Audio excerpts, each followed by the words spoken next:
자, 국민의당 이야기를 잠깐 하겠습니다.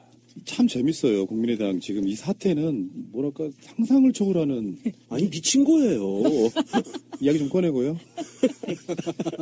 예, 꺼내십시오. 네, 국민의당의 그 온라인상의 통합, 정확히 말하면 통합은 너무 긍정적인 의미예요. 합당 찬성이냐 반대냐 이 투표를 했는데 결론적으로 투표율이 23% 나왔습니다. 어쨌든 33.3% 안 된 거죠. 안 됐는데 한쪽에서는 찬성이 74.6이고 반대가 25.4니까 압도적으로 안철수 대표의 안과 안철수 대표를 재신임했다 이렇게 얘기하고. 그거는 안철수의 말이잖아요. 국민의당 당원들의 압도적인 지지로 재신임 통과됐다고. 그래서 통합이 아니라 하여튼 합당을 추진하겠다고 발표했죠. 그런데 전 당원으로 봤을 때는 17.2%밖에 득표하지 못한 거다. 그러니까 당원들이 거기에 대해서 반대를 한 거라 안철수는 재신임 받지 못한 거다, 불신임한 거다 이렇게 이야기하는 거예요. 보통 정상적인 사람이면 당원들이 비토를 놨구나. 투표율이 이 정도밖에 안 되는 거면 투표를 꼭 해야 될 사람만 한 거잖아요. 그러니까 반대하는 사람들은 투표도 하지 말자 이래서 했잖아요. 나머지는 그냥 투표 자체에 대해서 비토를 놨다고 받아들여야 되는데 정치인들이 어쩔 수 없죠. 좋은 숫자가 나오면 어떻게든 확대 해석해서 활용을 해야 되기 때문에 74%의 압도적인 지지로 재신임을 받았다고 기분 좋겠네요. 그 전에 그것도 있었잖아요. 창당할 때 당빈 내가 다 냈어. 다른 사람들한테 안 받았어. 실어서 받았다는데요? 네, 다 가져갔죠. 이제 자기가 정말 이건 국민의당은 내 자식이야, 내 당이야라고 말한 그 유치함과 함께 지금 국민의당에 있는 대다수 국회의원들은 속이 터져버릴지도 모르겠어. 이건 약간 좀 한맺힐만 해요. 근데 더군다나 이게 이렇게 돼. 지금 전당대회 의장이 이상돈 의원인데 대표적으로 안철수 깍이잖아요. 네, 안 까. 네. 그래서 나는 전당대회에서 그걸 개최할 생각이 없다? 이렇게 하고 있는데 또 안이 나왔어요. 이게 당원 당규에 나와 있는 거라서 온라인으로 할 수도 있다. 전당대회를. 그러니까 안철수의 이 사고방식이 진짜 좀 아무리 이해를 해주려고 해도 좀 받아들이기 힘든 게 보통 이게 정치 철학에 이런 게 있죠. 형식이 내용을 규정한다라는 말이 있잖아요. 이 형식을 제대로 갖춰질 때 그 내용도 인정받을 수 있다, 뭐 이렇게 현실적으로 해석을 하는 건데 그 말에 따르면 설문조사라는 형식을 갖췄기 때문에 그 내용이 74%의 압도적인 지지라고 억지로 해석을 하는 거예요. 그런 식으로 치면은 전당대회도 정확한 형식을 갖췄을 때 자기한테 실질적으로 정당화되는 거거든요. 근데 전당대회는 형식은 상관없고 내용만 당원들이 있으면 전당대회 따위의 형식은 상관없다라는 식으로 또 뒤집어서 주장을 하고 있단 말이죠. 이게 어떻게 받아들여야 될지 정말 힘든 사람이에요. 자, 말 더듬지 마시고 잘 받아들이세요. 민주주의는 사실은 두 가지가 있습니다. 이 사람들이 민주주의를 하려고 하면 첫 번째는 절차로서의 민주주의를 밟아야 되고요. 두 번째는 내용으로서의 민주주의거든요. 그런데 이 내용으로서까지 바라지는 않아도 최소한 민주주의 국가에서 밥 벌어먹고 사는 정치인과 정당이라면 절차는 민주적으로 지켜야 돼요. 그런데 이 사람들은 23%의 투표율을 갖고 있는 4분의 1도 안 나왔지. 예, 4분의 1도 안 나온 투표율로 의사결정을 하겠다라고 이야기하면 이건 이미 절차로서도 물 건너간 거예요.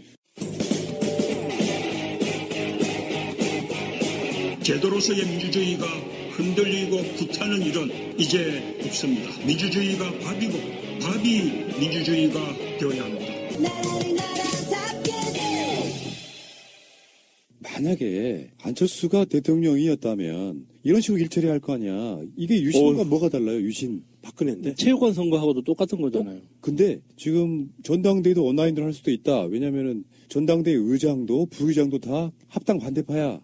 근데 지금 박지원 의원 언론 인터뷰 보니까 온라인 전당대회도 그 개회 뭐 이런 거를 의장이 직접 해야 된대요. 선언해야 된대요. 네. 그러면 이제 못하는 거지. 이게 안철수 입장에서 여기서 이제 막히네. 왜 그러냐면 뭐 이상돈을 다 납치에다가 며칠 동안 가둬둘 수도 없고. 이거 굉장히 좀 골 때리는 상황이고 그렇게 반대가 심하면 무슨 또 법을 어떻게 또 자의적으로 해석해가지고 의장의 무슨 이런 것도 필요 없어 이렇게 또 주장을 할 수도 있어요. 이 사람들 보면 지금 이 자체가 그런 거잖아요. 33.3%가 넘지 못하면 투표로서 의미를 갖지 못한다는 거를 또 다른 식으로 해석해가지고 이렇게 밀어붙이는 거 보면 이제 정말 재밌어지는 상황이 왔어요. 안철수가 점점 나락으로 빠져가는 대표적인 모습 보고 있는 거거든요. 그리고 안철수는 뭐 과정이 어떻게 됐든 바른정당하고 합당해서 그 새로운 껍데기를 만들어 놓으면은 그동안에 있었던 분란들은 자동적으로 해소가 된다고 믿는 걸까요? 저는 그런 사고방식 자체가 좀 어떻게 좀 이해를 해주고 싶고 그냥 추론상 그냥 나는 동의는 못하지만 아, 이런 식으로 생각하겠구나라고 이해를 하려고 해도 도저히 납득이 안 되는 거예요. 이해하지 마요. 이해하게 되면은 저도 안철수처럼 되는 거예요? 이게 1월 달에 지금 두 당이 전당대회가 열릴 가능성이 높다고 하는데 이상돈 위원장이 하던 안 하던을 떠나서 이번에는 열리기는 하는데 아마도 옛날에 용팔이 사건과 같이 강목든 애들이 뛰어들어서 뭔가 깽판을 놓으면서 진행을 시키려고 하는 그런 게 나올까봐 사실은 걱정이 돼요. 그 용팔이 사건에 대해서 한번 설명을 해주실 수 있을까요? 정당 행사에서 반대파들을 제압하기 위해서 용팔이파라는 깡패들을 조직해서 강목 들고 들어와서 국회의원들을 팬 거예요. 전당대회장 들어와서 당원들하고 막 강목으로 패가지고 사람들 막 실려나가고 그랬었어요. 이승만 시절에 그 뭐 깡패들 들어와서 막 그 똥물 뭐 들이붓고 했던 뭐 그런 정도의. 그렇죠. 이게 테러를 벌인 거죠. 정당 내에서 그 일부 정당 계파가 본인들의 목소리를 관철시키기 위해서 의결하기 위해서 깡패들을 조직을 동원해서 그렇게 막 난장판을 피운 게 용팔이 사건인데 아마도 이번에도 이게 안철수를 지지하는 사람들이 강목들을 들고 뛰쳐들어오지 않을까 싶어요. 그럼 그런 사건이 벌어질까봐 사실은 조금 걱정이 좀 됩니다. 이게 그런 친구들 많잖아요, 또. 그러니까 그쪽 친구들 많아요. 저기 어디죠? 전주였나? 네. 거기 병풍선 친구들도 있고 해서 걱정이 되는 건 좀 사실이고요. 아니 이번에 그 투표한 거 보면 사실은 투표율이 23%이고요. 거기에서 찬성이 17%예요. 그러면 나쁜 투표라고 해서 거부했던 사람들하고 이 반대 6%를 더하면은요 83%가 반대하는 거예요. 엄밀히 따지면. 17%만 찬성하는 거거든요. 예. 그러니까 안철수는 지금 나락으로 빠져들고 있다는 게 죽소석 해주고 있어요. 예를 들어서 합당을 하게 되면 지지율이 일시적으로 여론조사 올라가는 것도 맞고 아까 우리가 이야기를 했지만 그런데 막상 뭐 서울시장 후보군에 뭐 유승민도 있고 안철수도 있는데 모든 여론조사를 하면 안철수가 더 낮아. 희망여론 더블 스코어도 있어. 여러 가지 여론조사에서. 네. 그러면 악역은 안철수가 다 했는데 실제로 그 수혜는 유승민이 보고 있다. 그런 상황이거든요. 그러면서 안철수 자체가 이렇게 이미지가 왜 그런 거 있잖아. 인고의 세월을 기다리며 문재인 대통령처럼 김정은의 답을 듣기 위해 수개월 1년 가까이 기다린다. 요 느낌하고 막 법을 자의적으로 해석해서 뭐 누가 그랬잖아요. 이승만 때 사사호의 변이랑 뭐가 달라. 지들 마음대로 해석해버리는 거잖아요. 이러면 안철수 자체가 만약에 뭐 이런 가정은 좀 별로 하기 쉽진 않은데 문재인 정부가 정치를 좀 잘 못한다거나 민심이 좀 멀어져서 대안이 될 수가 없어요. 그러니까 차라리 안 하는 것이 도움 될 때가 있어요. 정치적인 행보를. 왜 이런 거 있잖아. 별것도 없는 사람들이 정권 중요한 시기에 무슨 대선 출마설 뭐뭐뭐 설이 막 왔다 갔다 할 때 나중에 까봤더니 정말 컨텐츠도 없고 과거가 이상한 사람들이 있지만 조용히 있는 사람들이 있잖아요. 자기 이미지에 가치만 높이 올리고 있는데 안철수는 지금 자기가 악역을 다 맡았어. 근데 결론적으로 나쁜 이미지만 뒤집어 쓰고 있는 상태. 그러니까 만약에 이런 만약 자체가 필요가 없는데 지금 현재 여당 쪽에 대선 주자도 없고 그래서 어떤 대안을 갖고 누군가가 움직이려고 할 때 옮겨갈 수 있는 대상이 안 돼버리는 거예요. 누가 봐도 그런 거거든요. 그러니까 안철수 자체는 정치적으로 지금 소멸해가는 과정인데 본인만 몰라요. 김미경 여사하고 두 사람만. 한 사람 더 있죠. 이현주. 이현주. 통합 압도적인 찬성. 국민의 기대가 크다. 이현주 이 양반은 왜 침몰하는 배로 낼름 올라탔을까요? 근데 그런 운을 가진 사람들이 있어 보면. 망해가는 쪽에 꼭 올라타가지고 그 망해가는 배와 함께 같이 이렇게 마이너스에 침몰해가는 사람들을 내가 여러 명 봤습니다. 나 같은 사람이 이현주 의원 그 이번에 부산시장 출마한다는 설이 있던데 꼭 출마하셨으면 좋겠어요. 돈만 까먹으라고. 아니요. 그러니까 뭔가 좀 저도 좀 뿌듯한 마음을 좀 느끼고 싶어서. 부산시장보다는 저기 경기도지사가 더 현실적이지 않을까요? 경기도지사도 좋고 이렇게 다음 대통령 선거에도 출마를 꼭 하셨으면 좋겠어요. 그러니까요. 예. 나는 이현 사무총 정도 나왔으면 좋겠어. 이현주는 그런 가치가 있어. 충분해. 예, 할 수 있어요. 예. 관종으로서 정말 정치권에 몇 안 되는 관종들 있잖아요. 하나씩 하면 잠깐만 이름 좀 하고 생각하고요. 그 라이언 유여해, 예. 뭐 정미홍, 그 전에 사실상의 원조 나경원, 뭐 이현주 이 놀랍고 화려한 계파들 정말 주일 한국 대사로 보내는 거예요. 왜요? 가지고서는 막말로 지전을 해가지고 일본 애들을 깨갱거리게 만드는 그 유머예요? 국익에 너무 심각한 이건 연습이 아니 될 수가 없어. 그런가? 에이, 써먹을 데가 없어. 아니 그러니까 국민의 민심을 못 읽어서라기보다는 이현주가 한 발언이 압도적인 찬성으로 국민의 기대가 크다 이렇게 얘기했잖아요. 그 국민이 누구인지는 모르겠지만 국민의당의 그 국민인가 보죠. 아니요, 국민의 국이 아니고 궁. 구한 사람들 국민의 기대가 크다 하는 게 너무 웃겨가지고 이렇게 여론몰이를 막 자기들끼리 이제 셀프로 자화자찬하면서 해봐야 그게 흔히 말하면 차탄 속의 태풍처럼 전혀 영향력도 없고 뭔 뻔소리야. 그러니까 이럴 때 내가 아까 말씀드렸잖아요. 그냥 이현주가 가만히 있으면 잊혀져 간다니까. 꼭 그 사이에 말도 안 되는 말을 툭 섞어가지고 관심을 뚝 받아. 왜냐하면 또 언론들은 이런 사람들의 이야기를 좋아하고 댓글도 굉장히 악플이 많이 달리기 때문에 이런 거 클릭수 많이 나오죠. 은근히 즐기잖아요, 사람들이. 이현주는 또 그게 그렇게 언론으로부터 이용되는지도 몰라. 주변 사람들은 뭐 의원님 화이팅 이런 댓글을 달아주겠죠. 한 3명 정도. 예. 그게 국민의 뜻입니다. 국민의 뜻. 알겠고요. 어쨌든 간에 박지원, 정동영, 천정배, 박정천? 또 사람 이름인 줄 알았네. 순간. 옛날에 왜 그 천신정도 예, 있었고 예. 뭐 많이 있었잖아요. 예. 그렇게 이름 붙이는 거. 그리고 왜 옛날에 새누리당도 젊은 사람들 있잖아요. 남원정, 남경필, 원희룡, 정비영국 그래서 남원정도 있었고. 자, 어쨌건 국민의당의 안철수 씨는 이제 논평하기도 좀 부끄러울 정도예요. 아무것도 없어. 오기와 억지만 남았고요. 단호하게 지금 결의에 차 있는데 제가 2018년 새해맞이 특집 안철수에 대한 대예언을 한번 시전해 보겠습니다. 안철수 올해 안에 정치권에 사라진다. 6월 말 정도? 그렇지는 않을 것 같고 좀 버팅일 거예요. 왜냐하면 계속 자기 합리화를 시킬 거라고 봐요. 그러면 이거는 문재인 정부 집권 1년차 정도까지는 당연한 거 아니야라고 자기를 할 거라고 보는데 그럼 남북 정상회담 그 즈음에 의외로 유승민에 의해서 벌어지지 않을까. 네. 그럴 확률이 가장 네. 높아요. 유승민 배신자론이 또 다시 그러면 유승민은 지금 뒤에서 웃고 있다니까 안철수 보면서. 그러니까 안철수가 유승민 밑으로 기어들어가던 유승민과 1대1로 합친 후에 지방선거 끝나고 나면 팽당하고 이 친구가 스스로 유승민을 팽했다고 생각을 할 거예요. 그리고 나서 이번에 이제 홍준표하고 붙으려고 그러는데 홍준표가 그냥 당할 사람은 아니죠. 그러니까 이렇게 한번 보자고. 이쪽 민주 세력 쪽에서는 안철수 지지율이 없잖아요. 지금 현재 없어. 그 국회의원님들이 많다는 호남권에서도 안철수 지지율이 그러니까 국민당 지지율 이런 게 5% 정도밖에 안 나와. 네. 그러면 안철수는 보수로 가고 싶어 하지만 실제로 보수에 있는 사람들이 홍준표보다는 유승민을 더 당이 달라서 그렇지 더 자기들의 대안이라고 생각해요. 네. 그러면 당연히 아까 전에도 말씀드렸지만 우리는 안철수가 MB 아바타인지 뭔지 이렇게 의심을 하고 있지만 일반 국민 정서 속에서는 그냥 민주 세력의 일부일 뿐이에요. 누가 봐도. 그 사람들 입장에서는 적자라고 생각하지 않는다고요. 그러면 그쪽으로 넘어갔을 때 지지율을 만약에 지방선거에서 2위 나는 그런 전략으로 가서 보수의 대안이 되겠다고 가지만 실제로는 누가 봐도 그렇잖아요. 말투나 말하는 거 대선 토론 때 보면 안철수는 정말 초딩 같고 그 유승민은 나름대로 굉장히 세련돼 보이는 측면이 있었잖아요.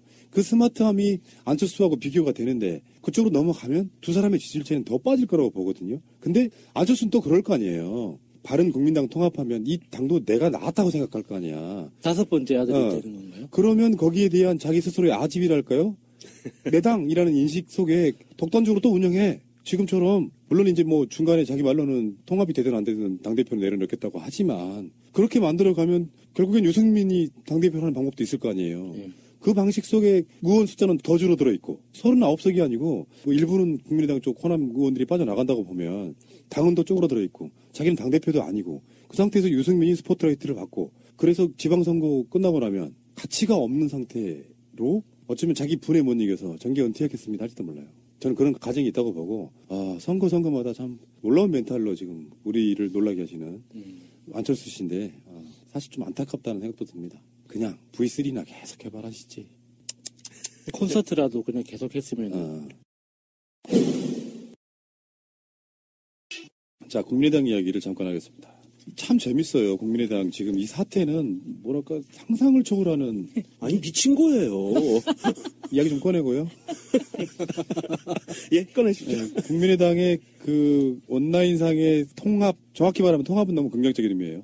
합당 찬성이냐 반대냐 이 투표를 했는데 결론적으로 투표율이 23% 나왔습니다. 어쨌든 33.3% 안 된 거죠. 안 됐는데 한쪽에서는 찬성이 74.6이고 반대가 25.4니까 압도적으로 안철수 대표의 안과 안철수 대표를 재신임했다 이렇게 얘기하고. 그거는 안철수의 말이잖아요. 국민의당 당원들의 압도적인 지지로 재신임 통과됐다고. 그래서 통합이 아니라 하여튼 합당을 추진하겠다고 발표했죠. 그런데 전 당원으로 봤을 때는 17.2%밖에 득표하지 못한 거다. 그러니까 당원들이 거기에 대해서 반대를 한 거라 안철수는 재신임 받지 못한 거다, 불신임한 거다 이렇게 이야기하는 보통 거예요. 정상적인 사람이면 당원들이 비토를 놨구나. 투표율이 이 정도밖에 안 되는 거면 투표를 꼭 해야 될 사람만 한 거잖아요. 그러니까 반대하는 사람들은 투표도 하지 말자 이랬었잖아요. 나머지는 그냥 투표 자체에 대해서 비토를 나왔다고 받아들여야 되는데 정치인들이 어쩔 수 없죠. 좋은 숫자가 나오면 어떻게든 확대 해석해서 활용을 해야 되기 때문에 74%의 압도적인 지지로 재신임을 받았다고 기분 좋겠네요. 그 전에 그것도 있었잖아요. 창당할 때 당빈 내가 다 냈어. 다른 사람들한테 안 이자까지 받았어. 이로서 받았다는데요? 네, 다 가져갔죠. 이제 자기가 정말 이건 국민의당은 내 자식이야, 내 당이야라고 말한 그 유치함과 함께 지금 국민의당에 있는 대다수 국회의원들은 속이 터져버릴지도 모르겠어. 이건 약간 좀 한맺힐만 해요. 근데 더군다나 이게 이렇게 돼. 지금 전당대회 의장이 이상돈 의원인데 대표적으로 안철수 깍이잖아요. 네. 안 까. 네. 그래서 나는 전당대회에서 그걸 개최할 생각이 없다? 이렇게 하고 있는데 또 안이 나왔어요. 이게 당헌 당규에 나와 있는 거라서 온라인으로 할 수도 있다. 전당대회를. 그러니까 안철수의 이 사고방식이 진짜 좀 아무리 이해를 해주려고 해도 좀 받아들이기 힘든 게 보통 이게 정치 철학에 이런 게 있죠. 형식이 내용을 규정한다라는 말이 있잖아요. 이 형식을 제대로 갖춰질 때 그 내용도 인정받을 수 있다면 이렇게 현실적으로 해석을 하는 건데 그 말에 따르면 설문조사라는 형식을 갖췄기 때문에 그 내용이 74%의 압도적인 지지라고 억지로 해석을 하는 거예요. 그런 식으로 치면은 전당대회도 정확한 형식을 갖췄을 때 자기한테 실질적으로 정당화되는 거거든요. 근데 전당대회는 형식은 상관없고 내용만 당원들이 있으면 전당대회 따위의 형식은 상관없다라는 식으로 또 뒤집어서 주장을 하고 있단 말이죠. 이게 어떻게 받아들여야 될지 정말 힘든 사람이에요. 자, 말 더듬지 마시고 잘 받아들이세요. 민주주의는 사실은 두 가지가 있습니다. 이 사람들이 민주주의를 하려고 하면 첫 번째는 절차로서의 민주주의를 밟아야 되고요. 두 번째는 내용으로서의 민주주의거든요. 그런데 이 내용으로서까지 바라지는 않아도 최소한 민주주의 국가에서 밥 벌어먹고 사는 정치인과 정당이라면 절차는 민주적으로 지켜야 돼요. 그런데 이 사람들은 23%의 투표율을 갖고 있는 4분의 1도 안 나왔지. 예, 4분의 1도 안 나온 투표율로 의사결정을 하겠다라고 이야기하면 이건 이미 절차로서도 물 건너간 거예요. 제도로서의 민주주의가 흔들리고 구타는 일은 이제 없습니다. 민주주의가 밥이고 밥이 민주주의가 되어야 합니다. 만약에 안철수가 대통령이었다면 이런 식으로 일처리 할 거 아니야. 이게 유신과 뭐가 달라요, 유신. 박근혜인데. 체육관 선거하고도 똑같은 거잖아요. 근데 지금 전당대회도 온라인으로 할 수도 있다. 왜냐면은 전당대회 의장도 부의장도 다 합당 반대파야. 근데 지금 박지원 의원 언론 인터뷰 보니까 온라인 전당대회도 그 개회 뭐 이런 거를 의장이 직접 해야 된대요. 선언을 해야 해야죠. 된대요. 예. 그러면 이제 못하는 거지. 이게 안철수 입장에서 여기서 이제 막히네. 왜 그러냐면 뭐 이상돈을 다 납치에다가 며칠 동안 가둬둘 수도 없고. 이거 굉장히 좀 골 때리는 상황이고 그렇게 반대가 심하면 무슨 또 법을 어떻게 또 자의적으로 해석해가지고 의장의 무슨 이런 것도 필요 없어 이렇게 또 주장을 할 수도 있어요. 이 사람들 보면 지금 이 자체가 그런 거잖아요. 33.3%가 넘지 못하면 투표로서 의미를 갖지 못한다는 거를 또 다른 식으로 해석해가지고 이렇게 밀어붙이는 거 보면 이제 정말 재밌어지는 상황이 왔어요. 안철수가 점점 나락으로 빠져가는 대표적인 모습 보고 있는 거거든요. 그리고 안철수는 뭐 과정이 어떻게 됐든 바른정당하고 합당해서 그 새로운 껍데기를 만들어 놓으면은 그동안에 있었던 분란들은 자동적으로 해소가 된다고 믿는 걸까요? 저는 그런 사고방식 자체가 좀 어떻게 좀 이해를 해주고 싶고 그냥 추론상